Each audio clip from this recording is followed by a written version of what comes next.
দাম বেশি Indonesian R15B4 black colour বাইকটি বর্তমান যে দাম আসলে দাম অনেক বেশি। বর্তমান দাম কত চলতেছে সেটা আজকের ভিডিওতে আলোচনা করব। ভিডিওটি প্রথম থেকে শেষ পর্যন্ত আপনাদের ধৈর্য সহকারে দেখতে হবে, তাহলে বুঝতে পারবেন। চলুন কথা না বাড়িয়ে ভিডিওর মূল টপিকে যাই। আসসালামু আলাইকুম guys, it's me Arman Sarwar. আজকের ভিডিওতে কোন ব্র্যান্ডের বাইকের সম্পর্কে কথা বলতে যাচ্ছি অলরেডি থাম্বনেল বা টাইটেল দেখে বুঝিয়ে গেছেন নতুন করে কি বলবো।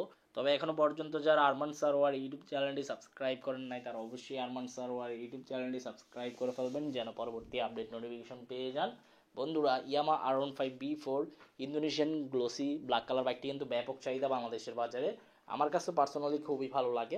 আপনাদের কেমন লাগে অবশ্যই কমেন্ট বক্সে কমেন্ট করে জানাবেন।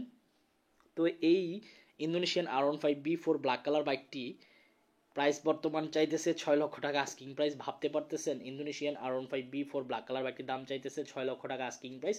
আমার কাছে দামটি শুনে আসলে পুরো মাথা ঘুরাইছি বলা যায়, কারণ যে বাইকটি আপনার 5,15,000, 30, 40 হাজার টাকা করে ক্রয় করা যেত, এখন নতুন করে আবার ইউনিট অ্যাভেলেবেল হওয়ার পর বাইকটির দাম দাঁড়িয়েছে 6 লক্ষ টাকা আস্কিং প্রাইস।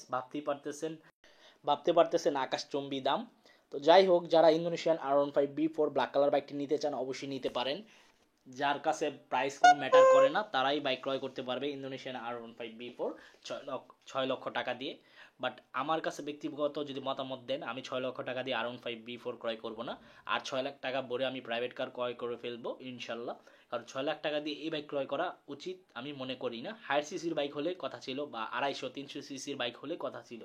তো যাই হোক, এই ছিল আজকের ভিডিওর আপডেট ইনফরমেশন। আই হোপ আজকের ভিডিওটি আপনাদের ভালো লাগছে। যদি আজকের ভিডিওটি ভালো লেগে থাকে তাহলে অবশ্যই লাইক বাটনে একটি লাইক দিয়ে দিবেন। দেখা হবে ইনশাল্লাহ পরবর্তী ভিডিওতে। সবাইকে অসংখ্য ধন্যবাদ ভিডিওটি প্রথম থেকে শেষ পর্যন্ত দেখার জন্য এবং আমাকে এইভাবে সাপোর্ট করার জন্য। ভবিষ্যতে এইভাবে আমাকে সাপোর্ট করে যাবেন ইনশাল্লাহ। সবাই সুস্থ থাকুন, ভালো থাকুন এবং সেফটি মেনটেন করে বাইক রাইড করেন এবং খুদা হাফেজ।